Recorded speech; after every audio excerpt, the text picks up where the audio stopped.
I was her boss there, and I'm her boss now because I stole it.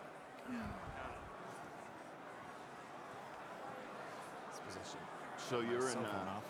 battery storage? Is that your I primary? can just use that. We do since- resource planning and evaluation of generation for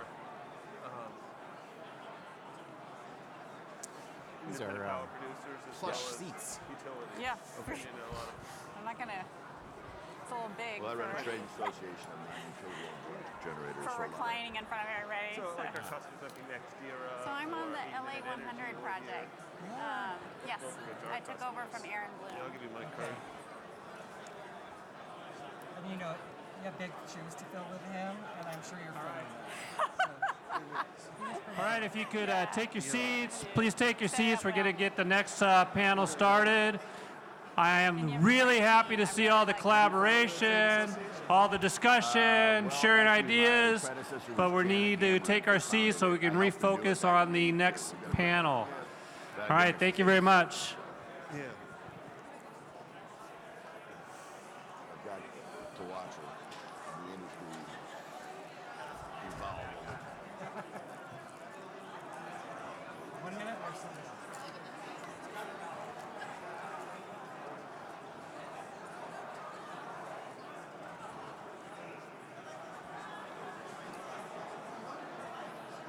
Do you have a snake survival story to start off with? No, I don't have a snake. So does somebody have one? The previous one. I was out having a staff meeting with one of my staff.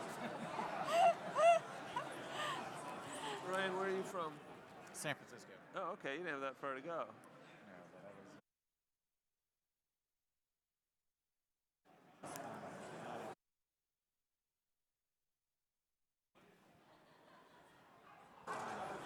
Taken, so.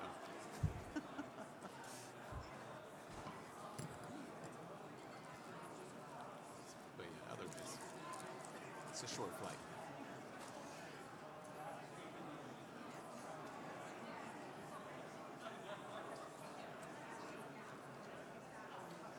So good morning. Nope, not yet. I've got two of them. Okay, is it on now?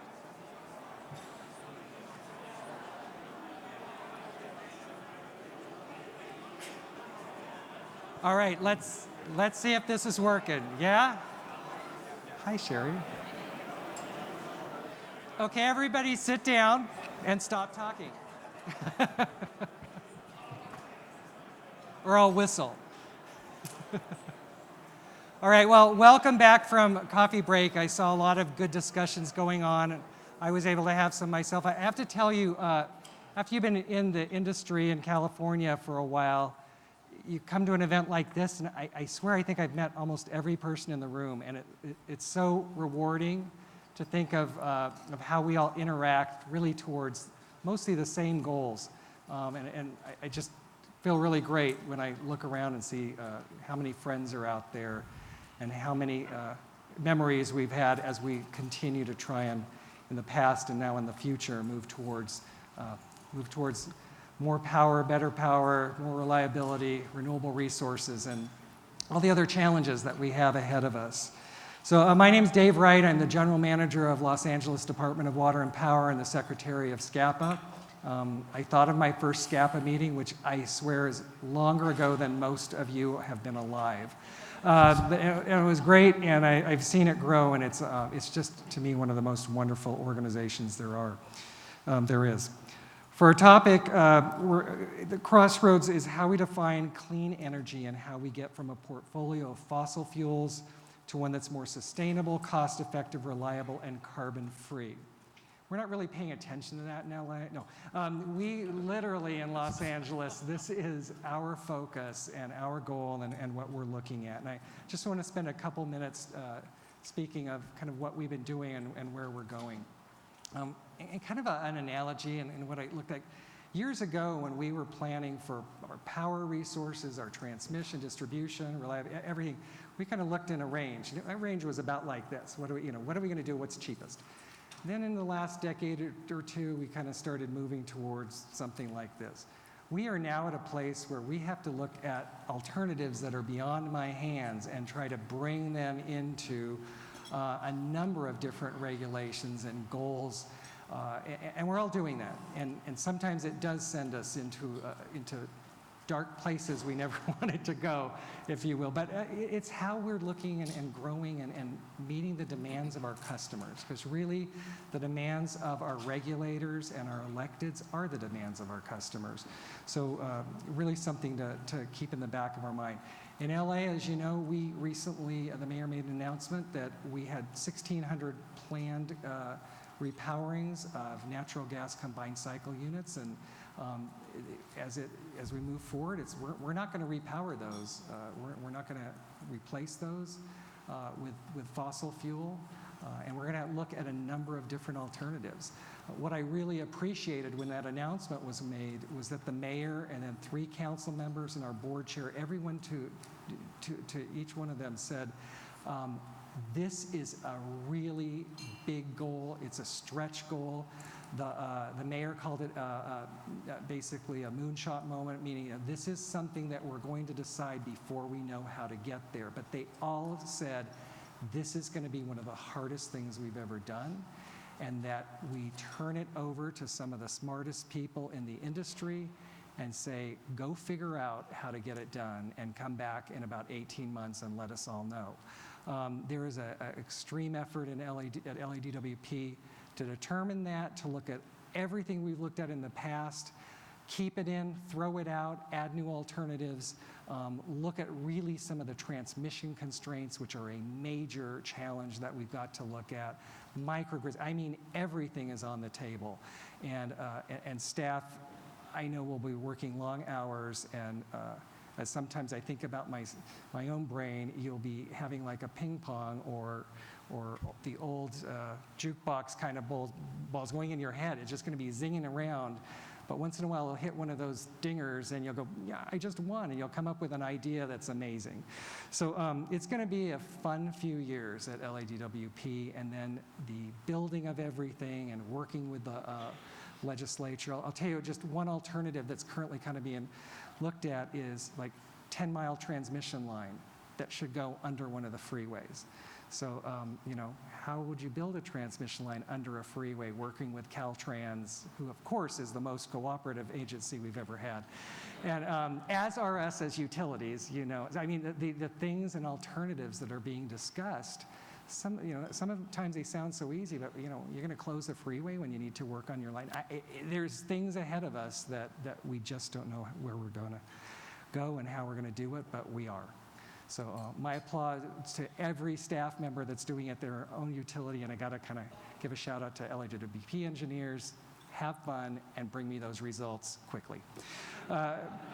So on the panel first, we've got Dr. Jacqueline Cochran, and she's the manager of the Grid Systems Group at the National Renewable Energy Laboratory, or NREL. If you have never been to their Denver campus, you should go there. It is amazing to see what's happening there. And I just remember last time I was there, they literally put 3D glasses on, and you were visually going through wind turbines that were stacked one behind the other, and you were the wind pattern on how it went. And it was just amazing, and you're just standing there, and you're kind of like, you've got to hold on to something. So it was just fantastic. Dr. Cochran and her staff analyzed best practices to integrate renewable and distributed energy resources to the electric grid. She's currently leader of the City of Los Angeles' 100% renewable energy study, which is a study that's ongoing to figure out all aspects, including cost, reliability, and everything on how we would get from where we are today to 100% renewables and how quickly we could. That's been going on for a couple years. She'll be discussing the road to 100% clean energy, what it will take to get on that road and stay on it, and as well as how folks define clean energy. Next up is Ryan Pletka, Vice President for Innovation and Strategy at Black & Veatch. He's a founding member of Black & Veatch's Growth Accelerator team, whose mission is to drive rapid, sustainable growth for the company. Prior to his current role, Mr. Pletka led Black & Veatch's renewable energy business in the Western U.S. He'll be discussing what infrastructure is needed to help us achieve this 100% clean energy. After Mr. Pletka will be Dr. Gary Doris, CEO and founder of Ascend Analytics. He's a pioneer of innovative solutions for energy planning and asset optimization. His company's analytic vision to integrate the physical models of cost production with financial models of energy markets has led to the development of over a dozen software applications used by over 50 energy companies. Dr. Doris will focus his discussion on if clean energy storage is a cost-effective part of the clean energy solution. And our last but not least panelist is Mr. Jan Smutny-Jones, and he's a CFO of the Independent Energy Producers Association located in Sacramento. Mr. Smutny-Jones has represented IEP since 1987, and he's been a pivotal player in the California restructuring efforts, market reform, global climate change, and renewable energy policies. His discussion will be focused on if the grid will be reliable without gas-fired resources and if natural gas plays a part in getting us to the 100% clean energy goal. So let's kick off our panel discussion, and we'll bring up NREL's Jacqueline Cochran to discuss the road to 100% clean energy. Thank you very much, Doctor. Thank you. First, is the mic work? Great, sounds great. Thank you very much. Imagine you are in charge of charting a pathway to 100% renewable energy.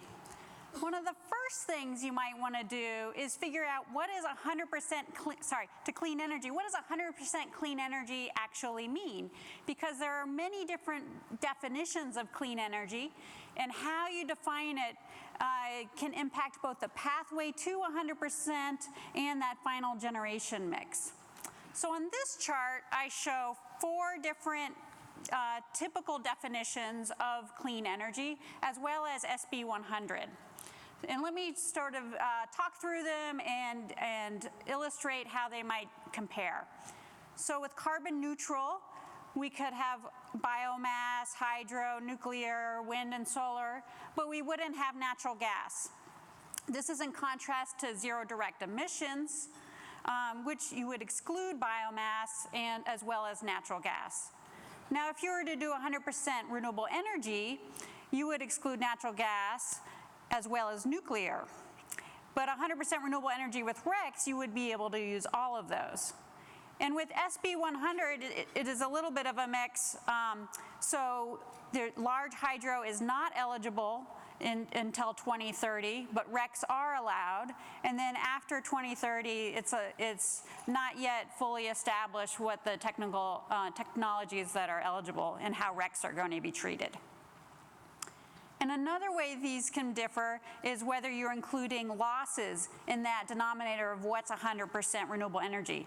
So SB 100 the goal is to meet 100% of retail sales. So the losses can be met by other technologies. So this also helps think about what is that final 5 or 10% to get to 100% clean energy. And I have lost control here. Could you advance one?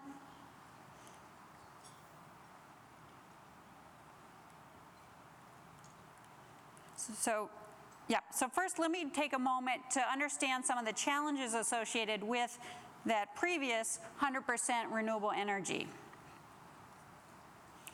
So one challenge we have is that the supply of renewable energy does not match when the demand for renewable energy is. And on this chart, I am showing if you were to have a net average of 100% renewable energy of your demand, when is this available? And what we can see in this top chart, the top chart is hours of energy surplus. X-axis is think of that as January through December. And then the Y-axis is that magnitude of energy surplus.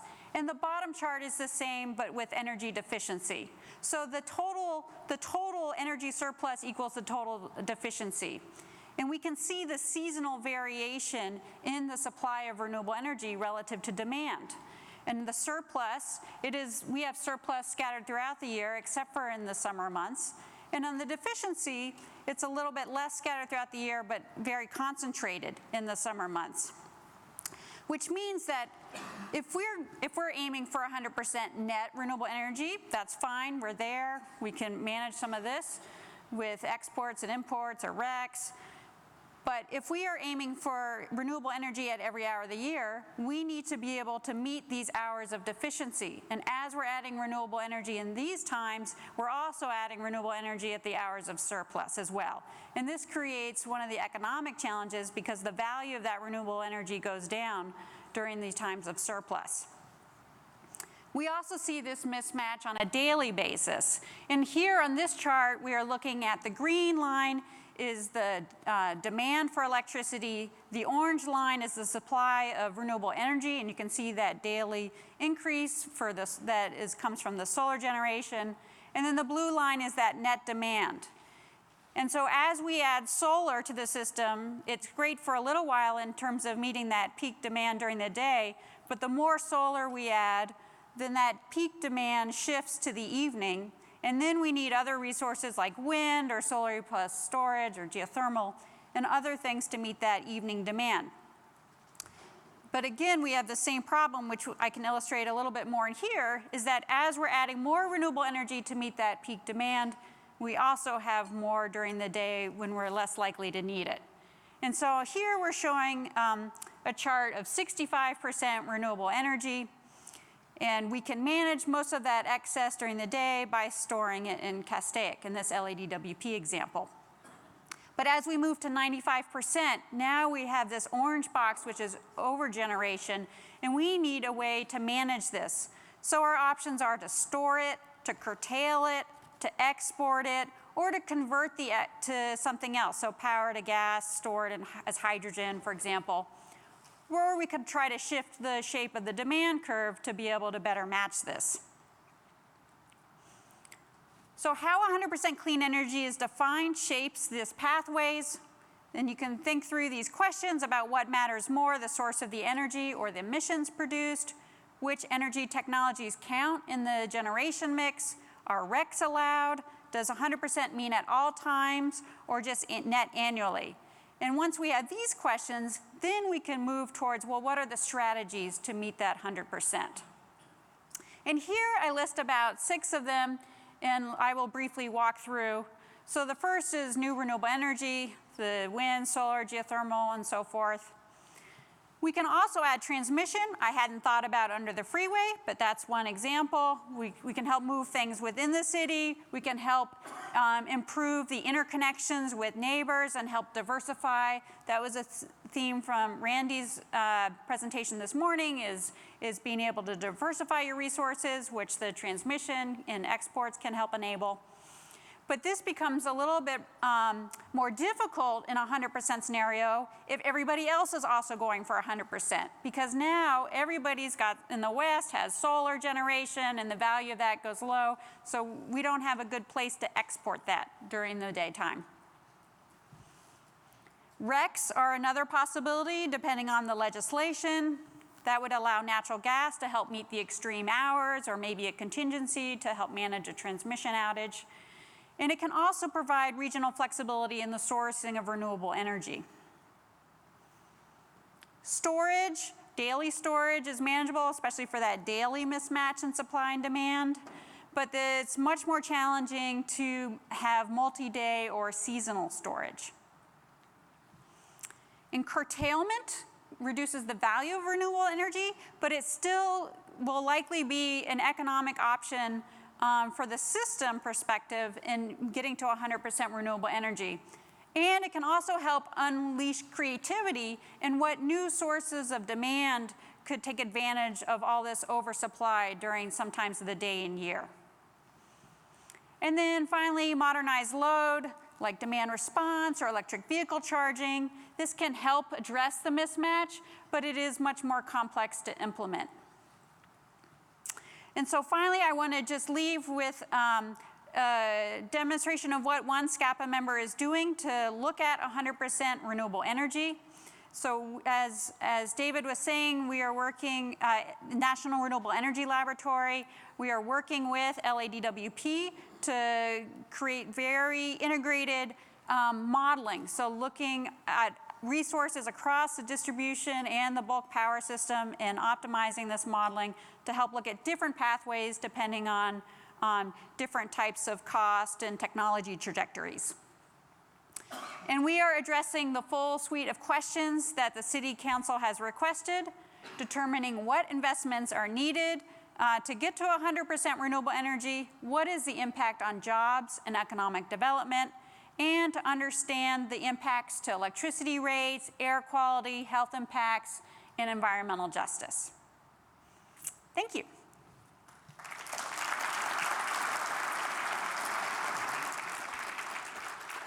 you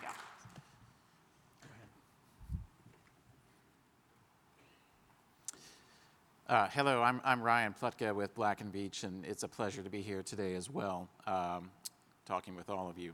So my topic for the panel is really about the infrastructure requirements and what we would need to get to 100% clean energy.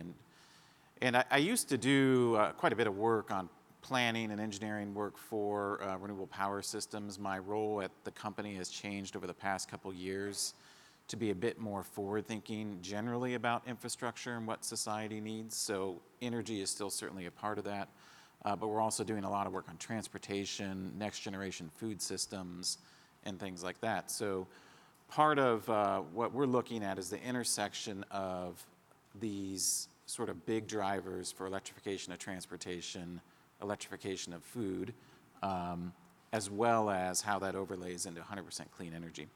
But mostly I'm going to talk about really some work we've done over the past year, really a few years, looking at 100% in the state. We touched on this morning in terms of the ambitious goals of California. When we first started thinking about 100% from a technical standpoint, it was back in 2015.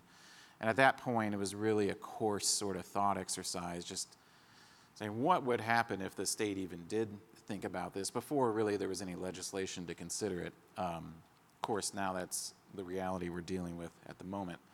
But one thing I want to point out is even though 2045 may seem like a very far way away, already the state has days and times of day where that is pretty much a reality. So about a month ago, I think this was a Saturday or a Sunday, within the ISO, effectively 100% renewable energy was achieved. There was enough renewable power being generated in the state that it could have supplied all the load.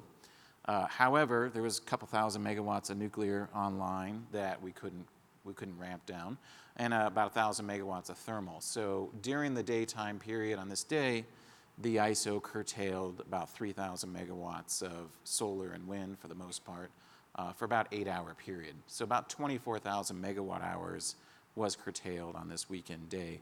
That happens to be enough power for about 2 million electric vehicles, more than the state currently has, I believe. So give you an idea that these challenges that may seem far off, really in some cases we're already dealing with large-scale curtailment in meeting these on some of our corner cases here in the spring. Jacqueline touched a little bit on the seasonal aspect, and that's really what I think is the largest challenge to get to 100%. So April and May you see in this chart, essentially the renewables, what this chart shows is the current generation profile of all of our resources in California throughout the year. So the renewables are shown in the colorful palette towards the bottom with solar and wind and hydro making up the largest components. And those do tend to peak in the spring and summer. And then the fossil units and thermal units, nuclear, are really shown at the top in the lighter grays. But right now, spring, April, May is really where we have these periods today of highest curtailment, where that sort of pinch point is being shown. And what you see is later in the summer is the biggest gap between our current renewable resources and the load. So when we were thinking about how you would need to get to 100% renewable or clean energy, we really took today's sort of generation patterns and said, what if you scaled those up? What if we had 5 times the amount of solar and wind on the system? What would those patterns look like? And so this seasonality is a very important component of it. The daily sort of duck curve issues, in my view, are much less important in terms of the magnitude of the overall imbalance. So one of the things we've done is we've developed a real high-level model of a clean energy, 100% clean energy system in California. And then we've developed a lot of scenarios on top of that to say, what are the big levers, what are the big drivers, what happens if the generation mix changes to one that's predominantly wind or predominantly out-of-state or predominantly rooftop solar. And it really is useful then to highlight some of the sort of the larger areas of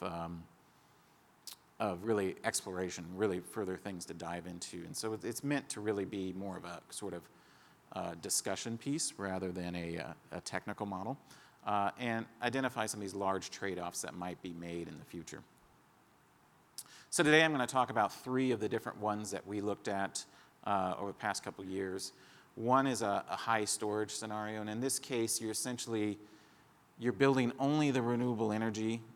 Here we're really in this just looking at renewable energy resources that you need in order to meet the load. And all of that excess renewable generation goes into what effectively would be a giant battery that gets charged in the spring and then discharged in the summer. There's no curtailment or renewable energy credits in this scenario. The second scenario we looked at was what would happen if, because what you end up in that first scenario is just an absurdly large amount of energy storage. We'll talk about it in a minute. So the second scenario said, well, why don't we build twice the amount of renewable energy we need and allow for half of that renewable energy to be curtailed throughout the year. And then the final scenario we developed is something closer to what might come to fruition under SB 100. So it includes RECs. We do have a small amount of overbuild of renewables, not necessarily economically optimum, but enough to sort of diminish the amount of storage needed. And then a significant amount of exports, up to 8 gigawatts, as well as some curtailment. And rather than using storage, really using renewable energy, or excuse me, conventional resources plus RECs to meet some of the seasonal shortfalls. So as I mentioned a couple moments ago, the seasonality, in my view, is really the largest challenge in California. If we were to dramatically expand wind and solar, you would have much, much more curtailment in the spring. So what this chart shows, and the light gray line is our projection of the load pattern for the state out in 2045.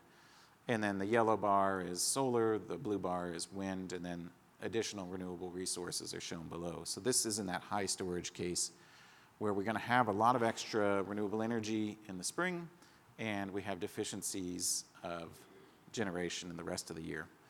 So really what you have to do is for those 4 months, dump all that excess energy into a big battery. And to give you a sense of the scale of how large of an energy storage resource you would need, this chart shows in gigawatt hours the sort of state of charge of that battery. So for some perspective, the state around 2045 will probably use about 1,000 gigawatt hours a day. So you can see that this chart ranges between 5,000 gigawatt hours and 30,000 gigawatt hours. So at peak, you're basically looking at a battery technically sized to store the entire state's energy consumption for a month. So a tremendous amount of resource. It's like mind-bogglingly big. In fact, we had to zoom in on this chart to show you that little inset is really kind of the daily fluctuations of California's load. So this is what I say when like the duck curve is really, it's inconsequential compared to the magnitude of that seasonality imbalance. When we first did this analysis, we were kind of like really like, this can't possibly be, no one would ever, right? So really, I think more than anything, it showed us that the magnitude of this storage in this case is really beyond reason in a certain amount of respect, at least the way that we think about the power system today. So under those 3 different scenarios, we looked at how much new wind and solar capacity would be needed. And for the purpose of this work, by the way, we've essentially assumed that that's the 2 predominant resources that would be built to meet new requirements, as well as the amount of storage you would need to balance that. So in the first case, we need about 50 gigawatts of solar. In comparison, we have about 12 gigawatts in California ISO today. about 22 gigawatts of in-state wind and another 16 gigawatts of out-of-state wind. So within California, there's about 7 gigawatts of wind today. So in this high storage case, you'd be looking at something like another, well, total of about 86 gigawatts, or about 4 times as much renewable generation within California, or to serve California as we have today. And then that energy storage, 45 gigawatts of capacity, as well as at 25,000 gigawatt hours of energy duration. So quite a bit of new infrastructure. In that overbuild case, you're going to build a lot more generation, but that has a dramatic effect on how much storage you would need. So you see you go from 25,000 gigawatt hours to 800 gigawatt hours. And then finally, in the REC case, you're really minimizing the storage component. So one thing to keep in mind is, so 25,000 gigawatt hours of storage, if we're able to get energy storage costs down to $100 a kilowatt hour, which is a target often talked about, that would still be $2.5 trillion of energy storage. The size of that battery would be twice as large as the land area of Los Angeles. So this is why we really tried to figure out how can we get the storage down to a more reasonable level. Even 200 gigawatt hours of storage in the REC case is a tremendous amount of energy storage compared to what we have in the system today. But compared to that 1,000 gigawatt hours of energy use in California, you can see it's 20% of a day's energy use. It's perhaps within the realm of technical possibility. So you can see the infrastructure requirements. One thing we also looked at is, do we really have the resources to be able to supply this much renewable generation? And in the case of solar, the answer is certainly within California, there's a tremendous amount of land that's theoretically available.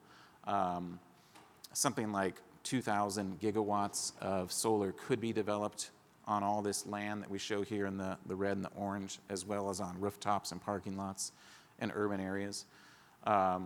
So even just in San Bernardino County, there's enough technical potential. Of course, there's always environmental and siting constraints on this land and other land use alternatives consider. But within the state, there's a lot of land relative to the solar needs.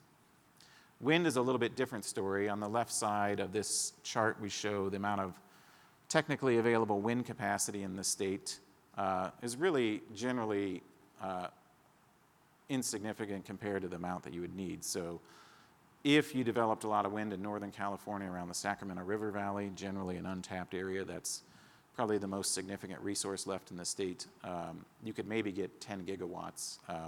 But in our scenarios, we're looking at 40 gigawatts of wind. So it really says, to get the quantity you need as well as the richer resource in terms of its performance, you need to go to places like Wyoming and New Mexico, where there's plenty of wind potential.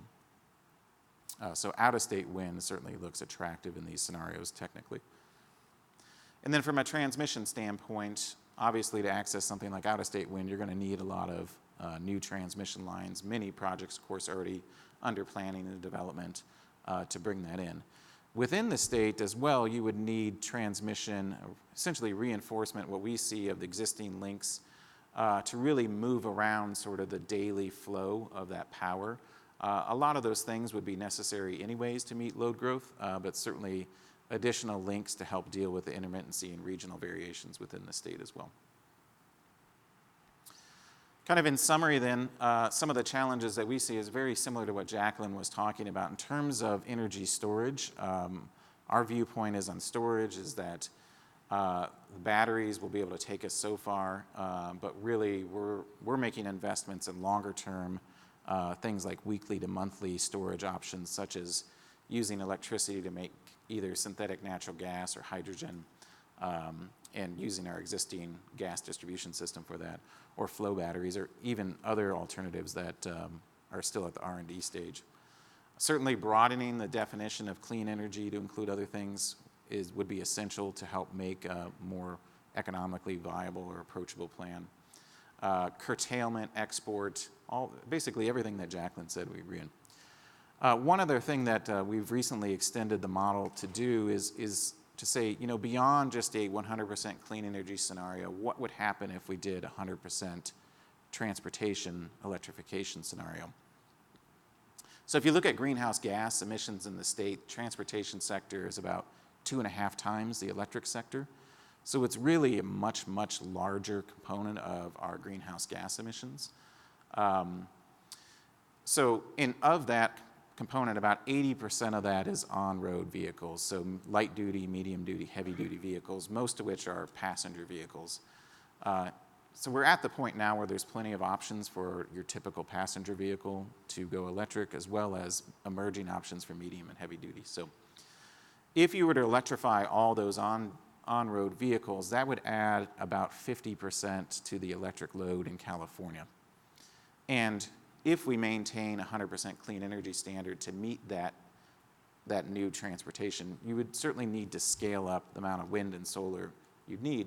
However, in some of these scenarios with high curtailment, what we've been able to find is that you can almost use all of the curtailed electricity to supply the electric vehicle fleet and essentially use it as a mobile battery, especially to help with the daily fluctuations, not necessarily seasonal. So you're basically taking what would otherwise be wasted electricity and use it for the transportation fleet. And then the infrastructure that you would need to build to get to 100% transportation would be on the order of hundreds of dollars per customer per year, if you count up all the charging stations, additional transmission, distribution. So if you compare hundreds of dollars of electricity infrastructure to what people typically will spend on a gasoline vehicle a year, thousands of dollars, in the car and the gas and insurance and everything else. We are actually very surprised at how low the investment would be necessary to get to that 100% transportation once you've already made the 100% clean energy investment. So hopefully we're going to release some of those results soon, but I've given you the takeaways there, and thank you so much.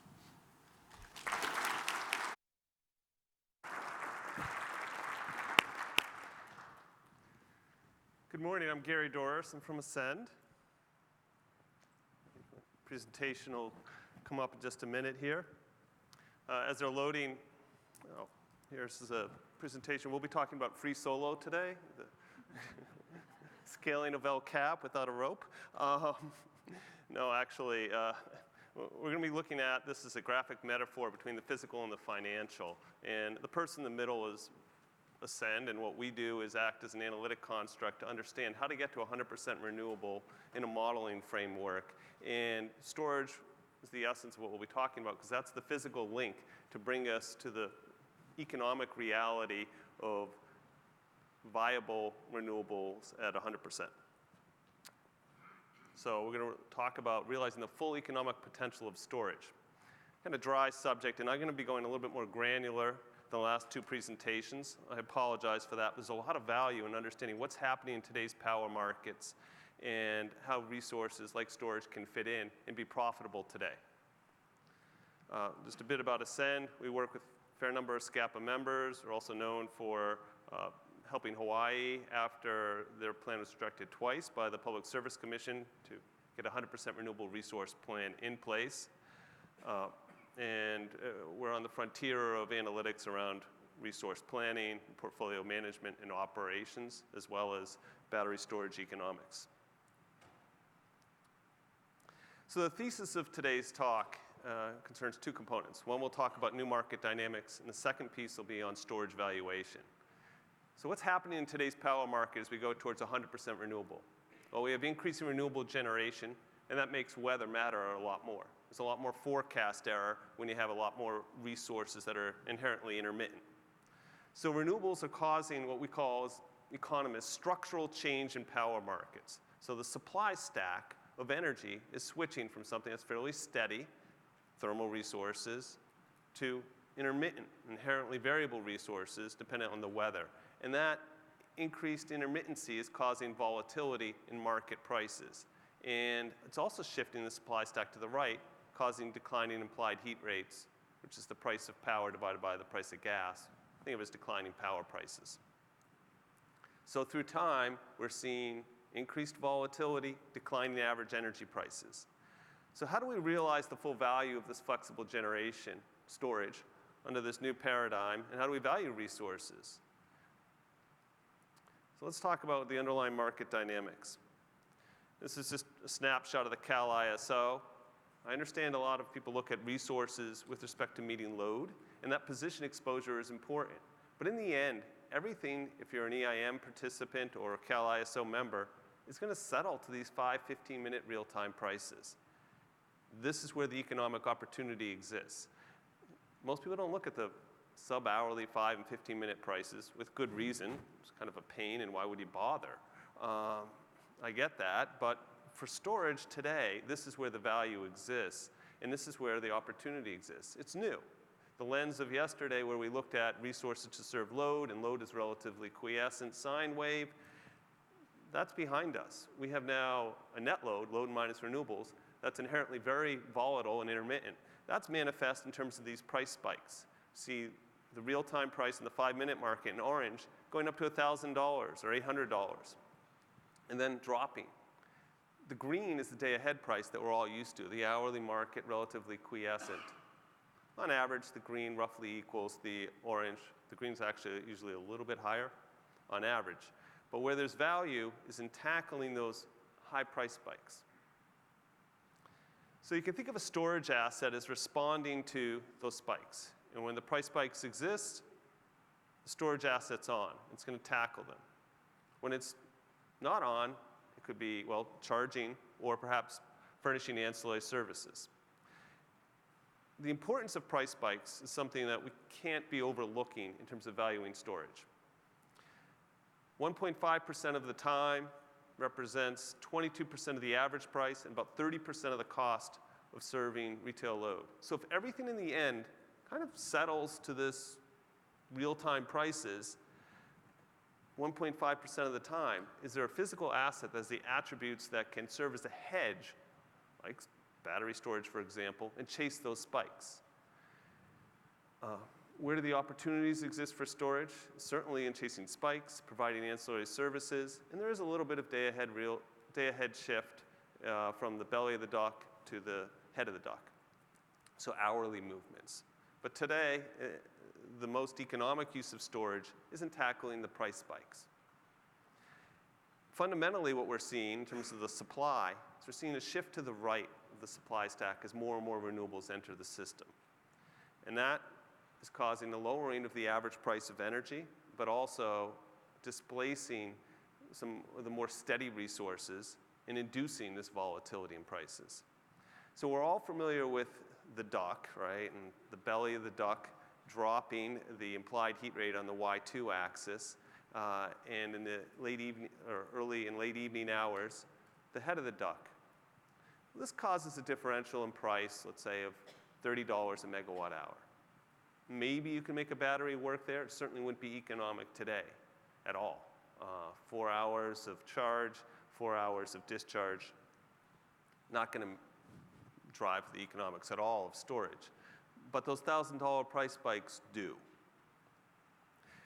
What we've seen in the market since 2014, and this is for SP15, from 2014 to 2018, renewable penetration rates have increased from 8% to 19%. The day ahead, hourly up-down movements in prices measured in terms of standard deviation in prices, so the 33rd and 66th of a distribution, that's gone from $12 to $40, so a tripling of the day-ahead hourly standard deviation in price. Well, intermittency can do that. And the real-time prices have gone from the standard deviation of 53 to $80 a megawatt hour. You start seeing $80 a megawatt hour for standard deviation real-time prices, that's a green flag for renewables, meaning they make economic sense. For storage, it makes economic sense. Storage can respond to those real-time price spikes, and with that kind of standard deviation, you're in the money. We also see something a little bit quizzical here. Well, what happened in the last year? Renewables went from 17% to 19%, and the volatility of the real-time prices didn't increase. Is there some erosion? What's happening fundamentally? Well, nothing actually. If we look at a new metric called congestion persistence, which is just the average of the prices above $100 added to the average of the prices below zero. It's kind of the value of storage. You charge when it's below zero effectively, and you discharge when it's above 100. Turns out that the renewable penetration rates have increased from 17 to 19%, and congestion persistence, the value of storage and the tails of the real-time spot price distribution have also increased. So there's more money out there, and it just doesn't show up in standard deviation. So we can explain the movements in real-time prices as a function of renewable penetration rates with this congestion persistence metric nicely. So there's a lot of value that's hidden there in storage. You need to really understand that. When we look at SP15, we look into the future. Well, how does the volatility look? Well, next year, January 2020, the real-time spot price ceiling goes from $1,000 to $2,000. So a doubling of the ceiling, we're going to see an increase in the volatility in prices. That's going to happen. Some of those $1,000 will jump up to $2,000. We'll also see increased renewable penetration rates at a pretty rapid clip. Yes, storage is entering, and we expect that to have some impact, and it is having an impact on mitigating some of the volatility. But given the rate of renewable production increases, not mitigating it fast enough, and so we're going to see an increase in the standard deviation in prices. The value of storage will be worth more. But come 2025, the volatility in prices is going to diminish. There's going to be what we call cannibalization of the volatility of the market. That's going to happen. The supernormal returns above that green line are saying they're going to dissipate by 2030 and we'll be back to quote-unquote normal returns. So today, there exists in Southern California, and certainly in 2020, what we'll call supernormal returns for storage. It's a good opportunity. In the broader market, when we look at it, we have the belly of the duck creating a different price shape, but we also see volatility in the lower left increasing immediately in 2020 because of the increase in the ceiling, but diminishing through time. The most important piece to understand, though, is the implied heat rates. The average cost of energy is declining. So the wholesale market prices are going to continue to erode, but new entry is supported for flexible generation because of the volatility. So you can have a highly profitable resource today in the market that can respond to those real-time prices. And that's what storage can do. So we can have declining average implied heat rates going down to 5.5, but we can also have new resources entering the market and taking advantage of the volatility inherent with high renewables. Long-run equilibrium, I mentioned, it's important. And when you're making the irreversible investment in capital to serve your customers, you want to be cognizant of the fact that the future costs of this technology, storage and even renewables, are declining into the future. And storage is that light blue line declining precipitously. The cost of lithium-ion cells, the core of the storage system, is declining very rapidly. Every time the global production of storage doubles, the costs decline about 18% in terms of manufacturing the lithium-ion cores. The cost of the trailers and the air conditioning units and the inverters, they're not declining really. Bottom line is, if you make an investment today, it'll cost less tomorrow. So how do you manage that investment? It's a tricky thing to do. It's going to cost less tomorrow. Why not just wait? Well, there's opportunity, and that opportunity is to tackle those price spikes. As I mentioned, today, storage is in the money as a whole in Southern California. And there's an additional opportunity beyond those 5-minute price spikes. There's a 15-minute market here for real-time energy, and that 15-minute prices are almost as volatile as the 5-minute real-time prices, but longer duration. There's also more price spikes in the 15-minute sometimes than the 5 minutes. In this case, looks like it's blocked out, but it should say 1,500 price spikes, I think, for the 15-minute and 1,300 for the 5. There's an overlap, but it's not too much of an overlap. So the bottom line is this. You can tackle the 15-minute and the 5-minute prices, and you're not going to lose much. So there's double opportunity.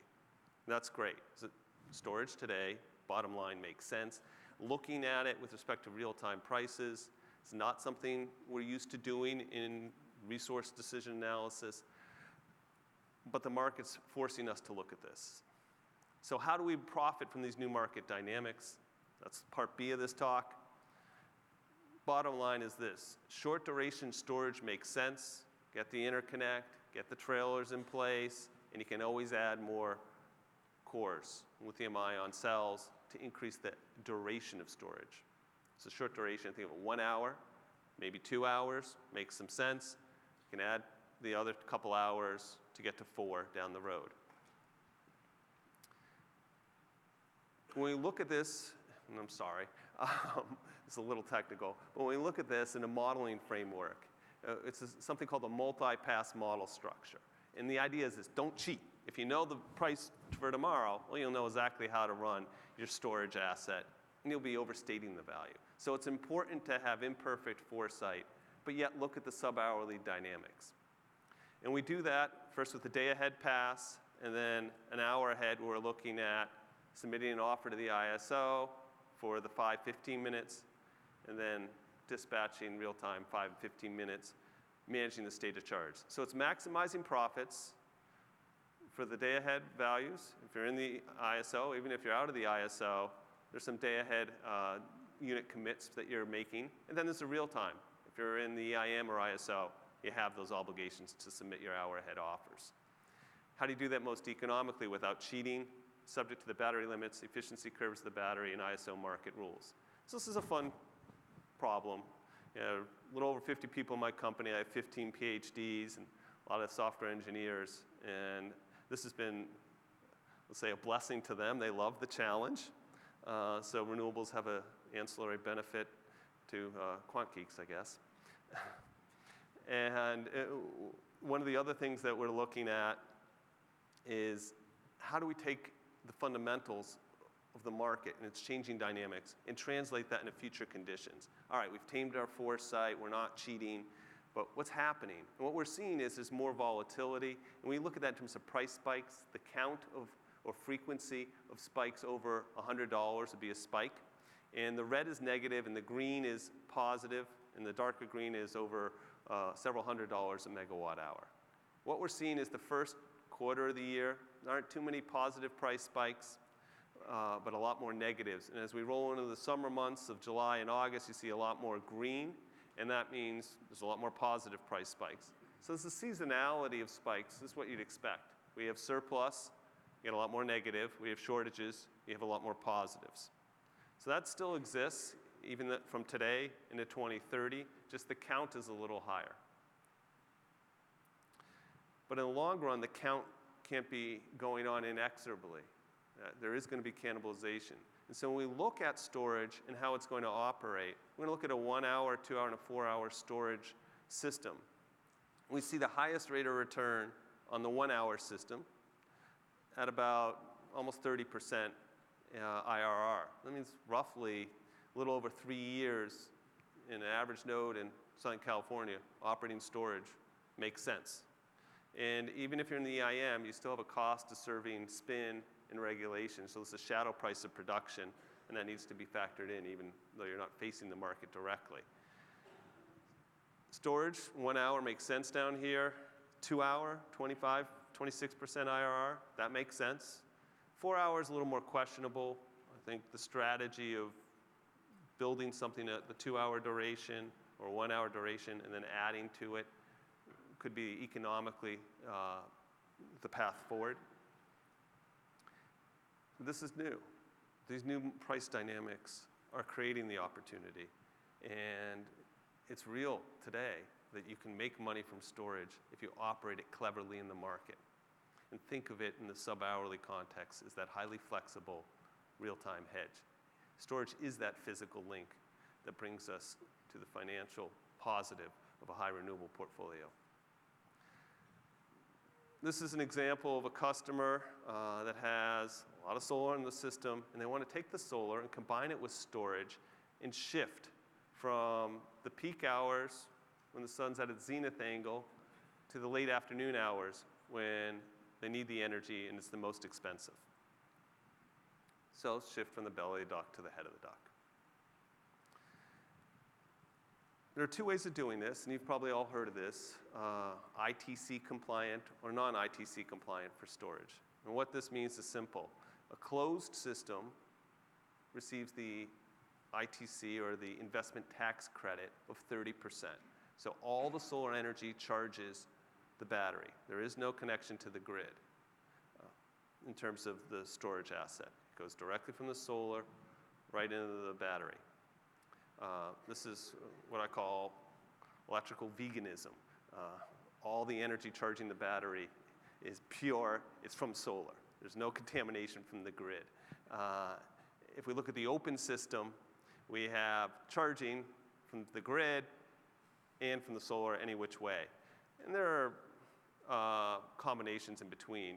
You have to be 100%, to receive 100% of the ITC, you need to be 100% charged. You can be partially open 10% of the time, up to 25% charging.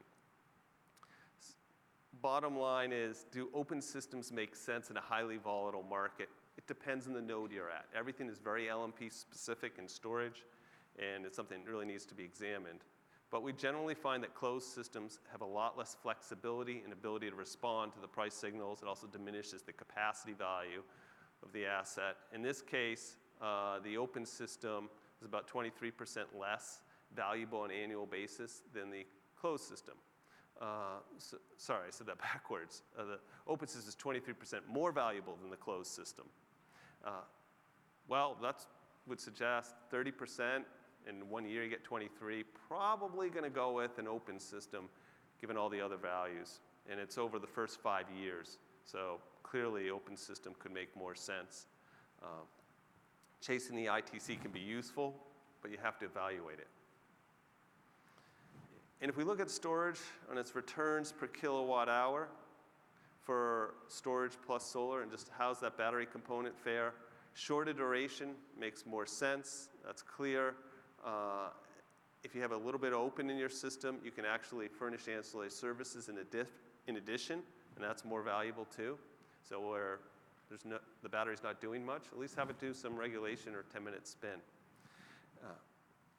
So you can see the 2 hour is greater than the 4 hour, and the 1 hour is greater than the 2 hour. It's a little bit of ancillary services, but most of this is from energy and load shifting. As the cost of lithium-ion cores declines, and it's declining at least 10+% per year, and in the future, it does make sense to add on additional storage and get to 4 hours. And finally, if we look at how a closed versus open system works, you see the closed system has, well, from where you're sitting, a lot less color than the open system. And the bottom line is the closed system is very restricted as to how it can respond to the market price signals because all of its energy comes from solar. Whereas the open system, charging, discharging with respect to the grid and the market price is openly divorced of charging from the solar, has a lot more flexibility and can drive a lot more value. And finally, all sites are not equal. It really depends in California where you are. We've seen a big shift of production basically from the coastal areas where there's a lot of thermal generation to the east where there's a lot of solar and wind as well in the future. And that's driving a lot more volatility and congestion in the LA basin in particular, but all along the coastal areas of California. All right, that's all I have. Thank you. Actually, I don't need.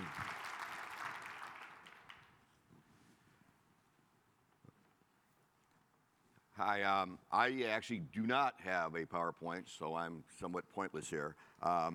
So you'll have to bear with me and just kind of look at me, and I apologize ahead of time for that. But I've been tasked with the conversation about where does gas fit in our 100% clean energy future. And this is, I somehow must be the last guy standing because I keep getting invited to this presentation. Last year in Anaheim, I got to give this presentation to a room. There was like 15,000 storage and solar people from around the world and me. So I'll do what I can here. But as was indicated by my introduction, I've been around a while. IEP represents a broad range of different technologies, wind, solar, geothermal, biomass, a number of different types of storage technologies, as well as gas. So we're a portfolio-based organization, and that's really what I'm here to talk about today. So I'm also pretty old school. I got to serve as the chair of the ISO about 20 years ago, and so I happen to think a little differently than what I would call what's going on today, which is basically I put a very high value on reliability, affordability, and clean energy. And I'm operating under the assumption that everything we're doing in California is relatively clean, which I think is absolutely true. So at any rate, so when the question is 100% clean energy possible?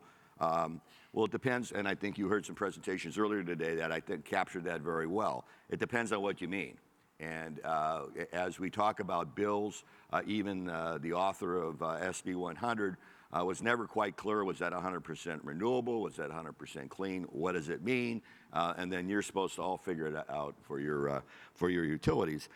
So if we're talking net, and what I mean by that is we get our carbons down, basically down to zero because we're netting it, then yes, it's possible, and I think that's attainable, and that's what we all ought to be collectively working towards. If, however, what we mean by that is zero carbon in electricity sector, that's not likely in any time frame of any of the living human beings in this room. That isn't going to happen. Is it possible?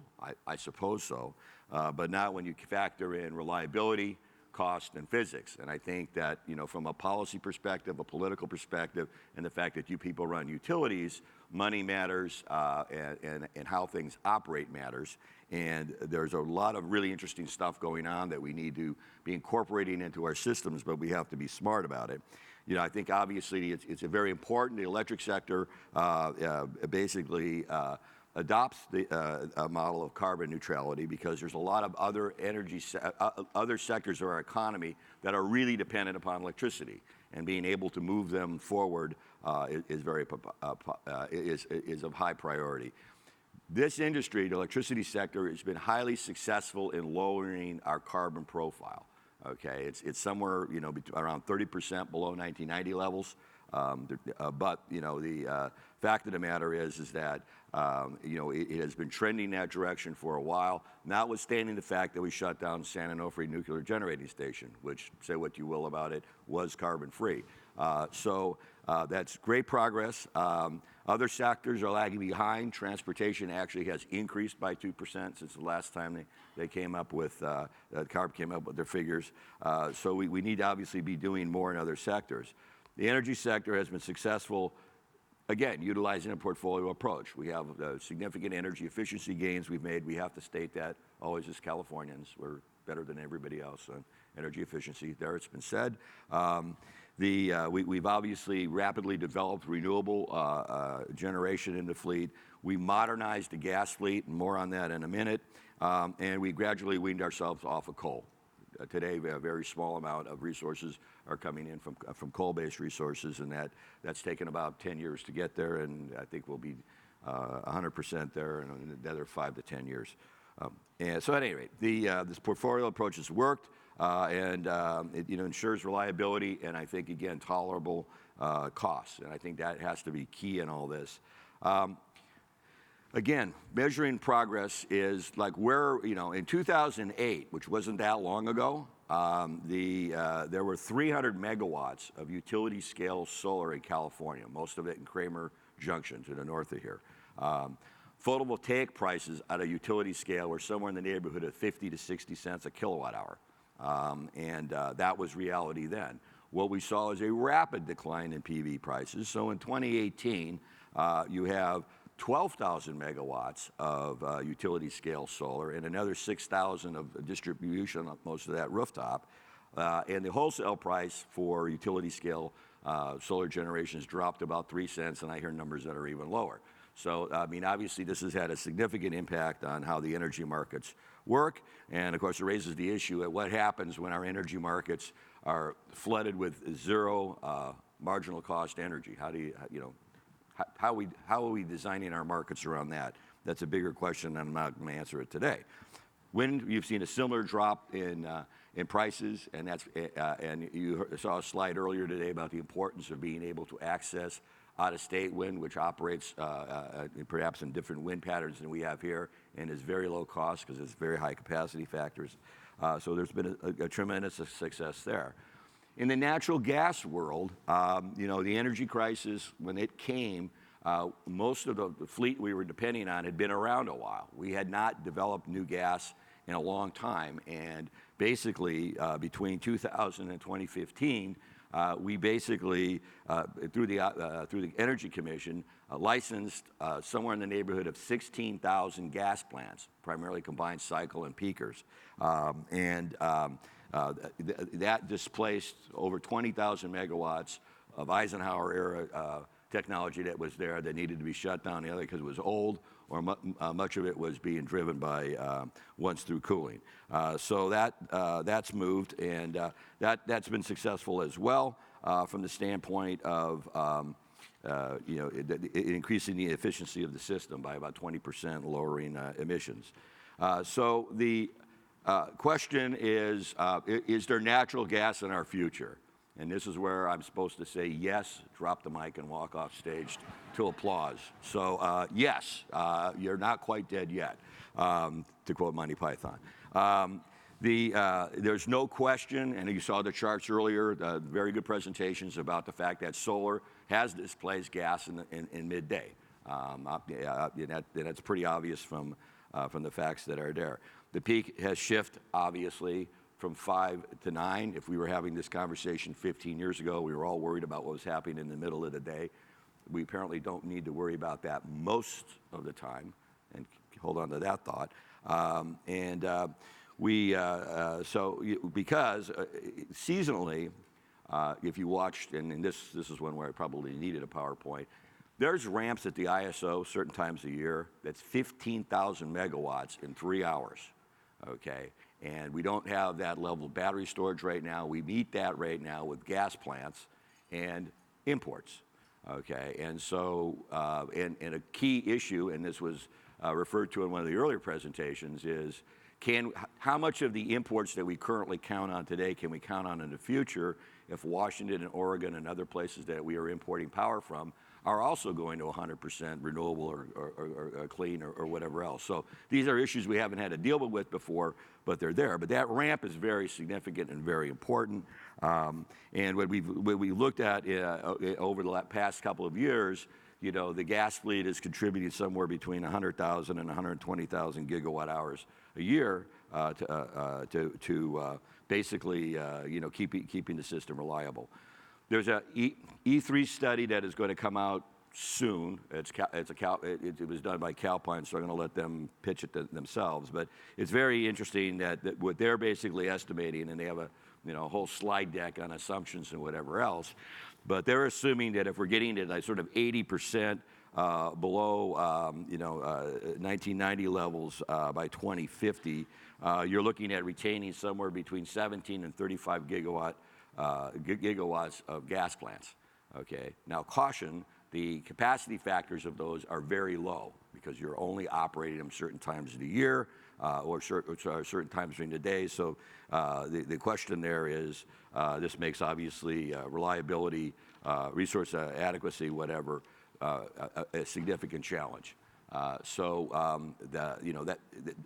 when I'm saying that I expect gas to be there in the future, I think it is it's addressing those issues. It is the tool that's the most flexible in terms of meeting that we currently have. There'll be less of it. You're going to see increased. I think you saw some pretty good presentations with respect to as batteries become get into the system, what the price impacts of that are, and I expect growth there. I have a number of members doing solar with storage, and there's I have actually some gas guys putting storage in front of their gas turbines. So I expect that market to continue to grow. But I'm also pretty confident that there will continue to be a significant contribution to gas in terms of serving reliability. Now, there are headwinds, okay, and I think I'm just acknowledging them publicly. While the rest of the country is reveling in the fact that they've been able to shut down coal plants and replace it with gas, gas is now the new coal in California. I spend an inordinate amount of my time trying to justify business decisions that the people in this room and my members made with respect to going to cleaner gas. And a lot of this is be driven by NGOs who are organizing around this issue that basically believe there should be zero gas.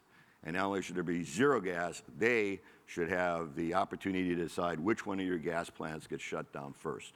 I call this sort of the Sophie's Choice approach to who has to go off first. And so this is a significant problem, political problem, I think, for all of us from the standpoint, certainly those of us who are functioning in the Capitol, because we hear a lot of that.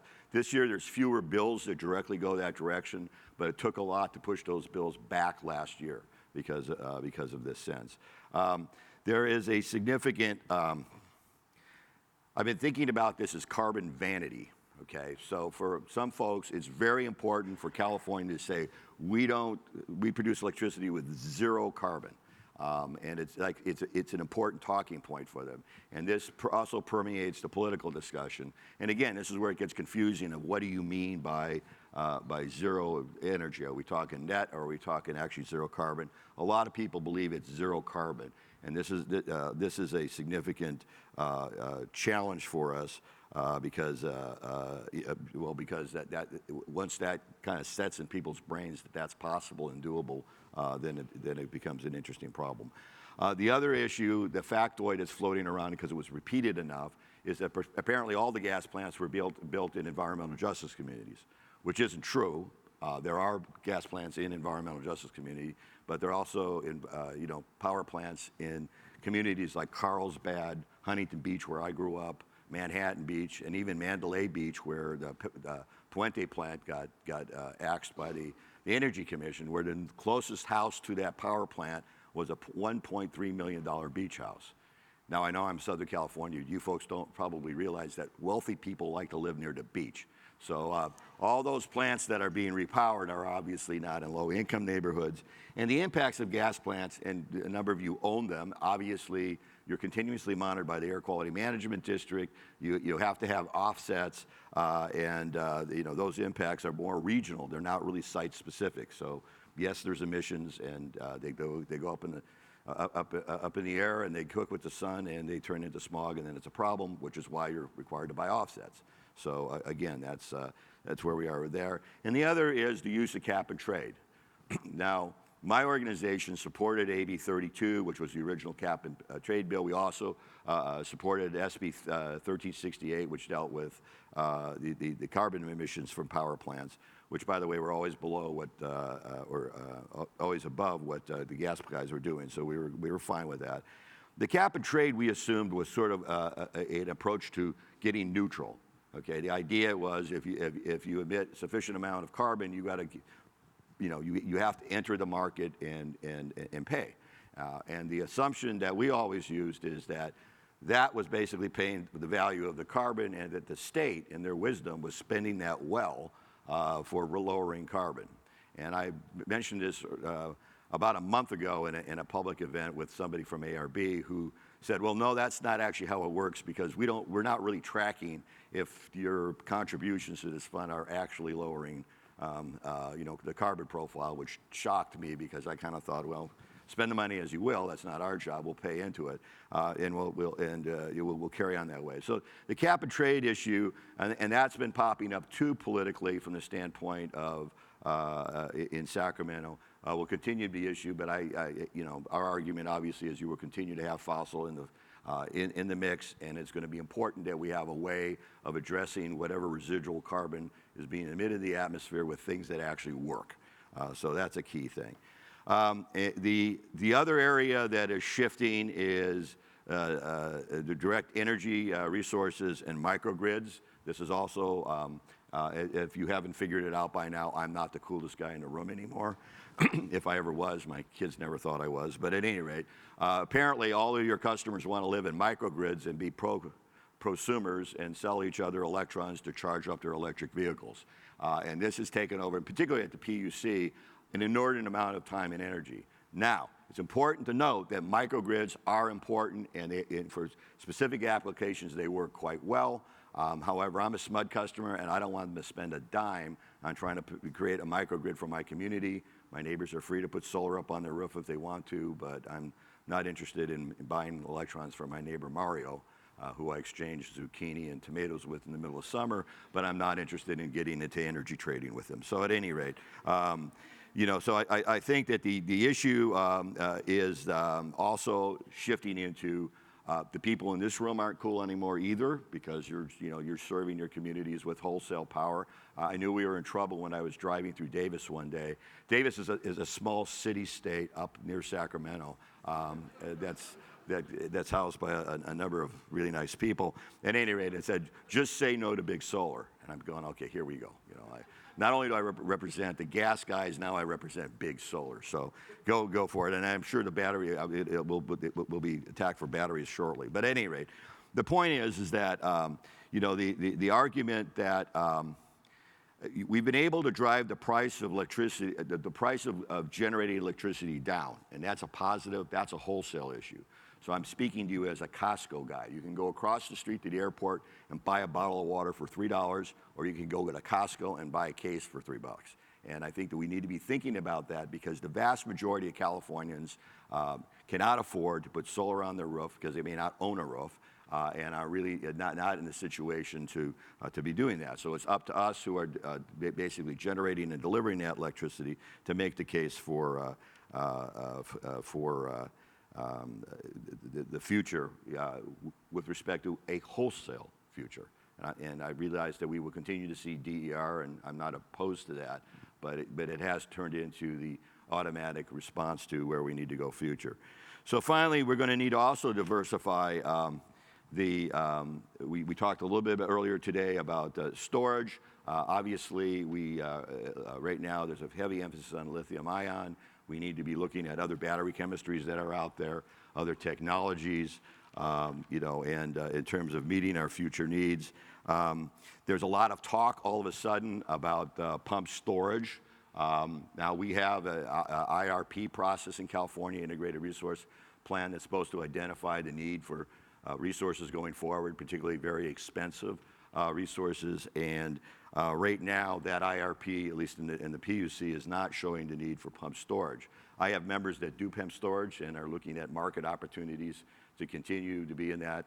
There is a bill going through the legislature, SB 772 by Bradford, which is being promoted by Eagle Crest, which is a specific energy storage, pump storage developer.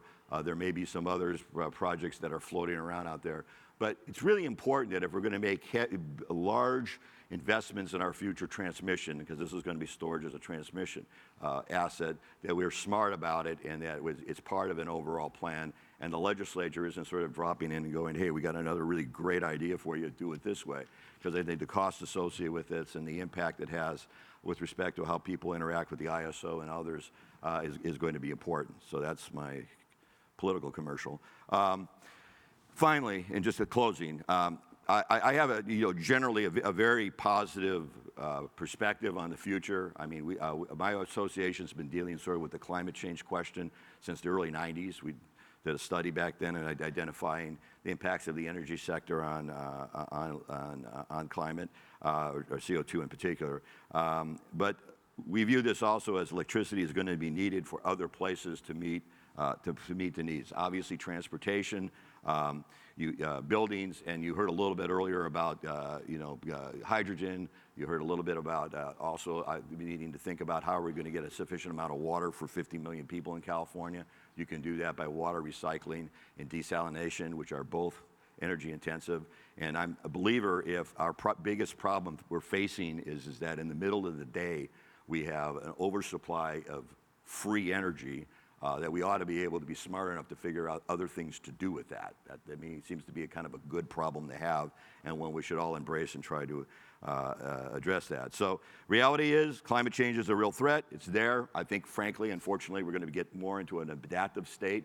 We should continue to lower our carbon profiles the best we can, but there's a lot coming our way that we're going to have to be responsive for. We need to continue our investments in technology and policy to be able to, to push our agendas forward.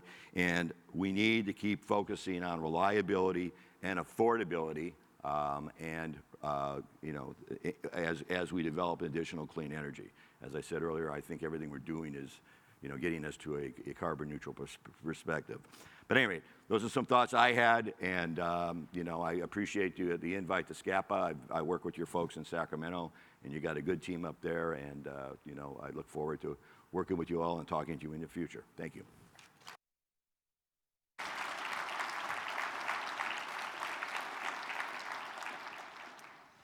Thank you. We have time for questions. So does anyone have a question in the audience?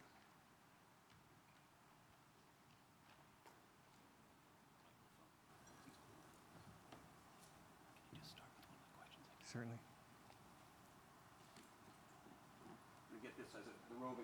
Perfect. So why don't we build off the last Jan Smutny-Jones comments and his comments on fossil fuels. What are some of the other panelists' thoughts? Is this the end for fossil fuels in California, or where do you think we're going?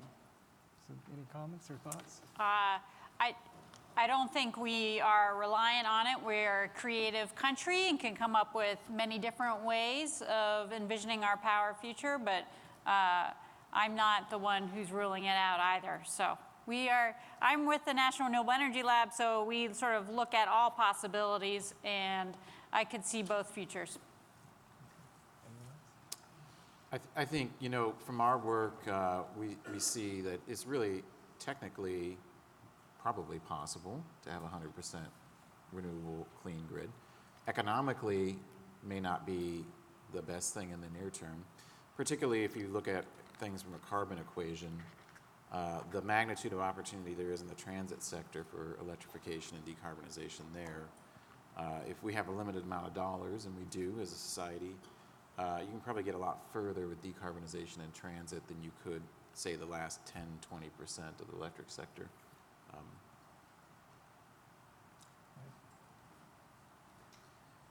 I don't think we'll be able to undo thermal generation as a supply resource. Whether the fuel is natural gas or hydrogen, it'll be there because you need the reliability. It's frankly too expensive. We did the study for Hawaii, even with peak load of 1,000, a little over that, and 8,000 megawatt hours of storage. You still need thermal generation. Meteorological events can conspire in odd ways to result in your batteries have no charge. You need something. You need a backup resource at the very least, and thermal, albeit running very intermittently at best during those extreme conditions, is important for grid reliability. So it'll be there. I know one of the things I think when I'm looking at DWP is we're now doing the 100% renewable study, but as an industry, as a state, we're talking a lot about electrification of the transportation sector and the electrification of buildings. And I'm not sure as a state we've looked at all of that together, and as Jan mentioned, and started looking at the Costco approach. What do we get the most reduction in emissions for the least cost, and be looking at that approach so that we really do have the biggest impact fastest on climate change. And I'm not sure that we're there. In fact, I know that we're not to that point yet, and it is something as a state we need to look at and look at the prioritization of how we get there. So I know, okay, back there. Hi, this question's for Gary. I was wondering if you looked at also local RA value with energy storage in your analysis and what effect that had. That's a good question. So does storage become more economic and more attractive if we're looking at local RA? So local RA is resource adequacy. It's keeping the lights on because there are these fires causing transmission lines to be curtailed. And yes, the value of storage does increase with local RA requirements increasing. Right now, in that analysis I presented, I did not include local RA. I think down the road it's going to be worth quite a bit. And there's two reasons. One is the curtailment of transmission, and the second is the shift of production to the eastern part of the state, creating conditions where during extremes there's going to be less ability for the power to flow to the load centers. So local RA is going to be absolutely critical. And that's another reason why thermal will be here for those extreme events. Could I add to it? We've also found in our analyses that once you are adding more renewable energy, especially that solar, that peak in the evening becomes peakier. And right now, when it's not so peaky, you really need that 8-hour duration storage, which is less cost effective to be able to get full capacity credit. But when you get to these peak, very narrow peak evenings that you'll get with the addition of solar, then you can have smaller battery lengths, like 4-hour storage, be able to serve that full peak capacity and get value that way.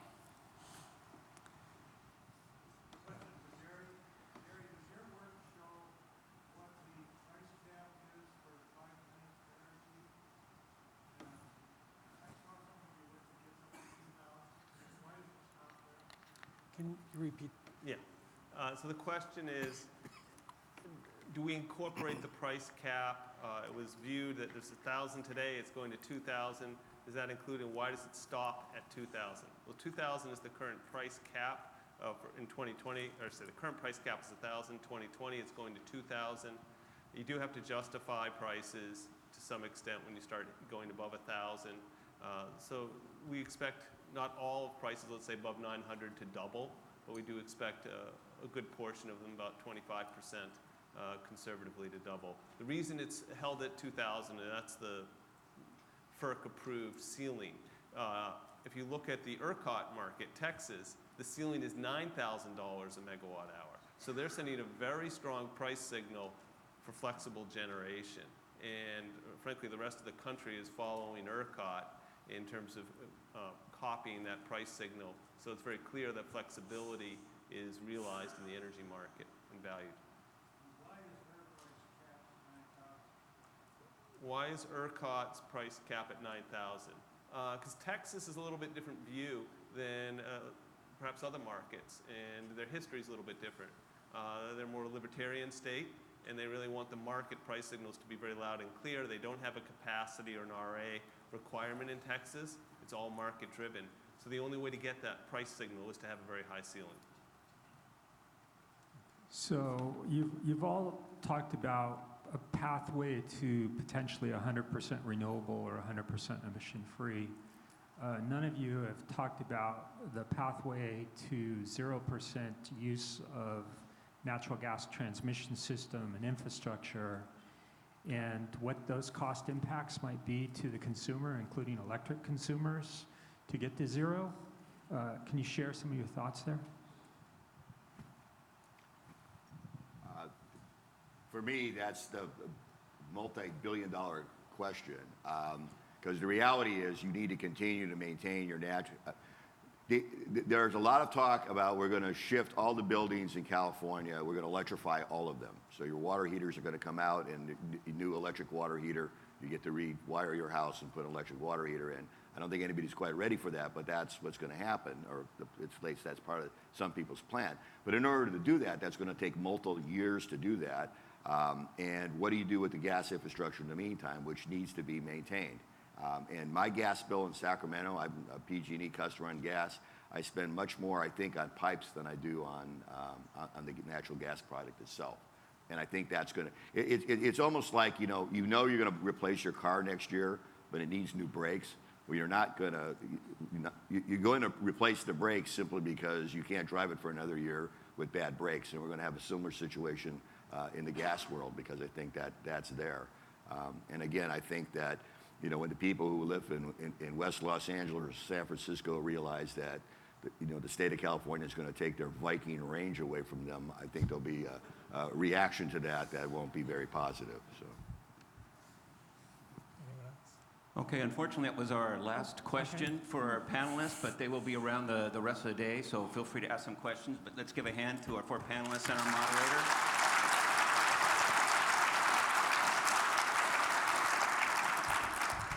SCPPA Board of Directors, I've been asked to advise you of the board meeting that will be taking place in Sunset Beach, just over here to my right. And everyone else, there's going to be a buffet lunch set up just outside. Go ahead and get a plate and come back here. We will break for lunch and start again at 12:15. However, just before that, I did want to give you guys an update on the charity. So I've been given an update. We've raised up to half our goal of $2,500. We're still $2,500 away from our goal. So please stop by our charity table as you're headed out to lunch as well and make a donation. Thank you all for attending this morning.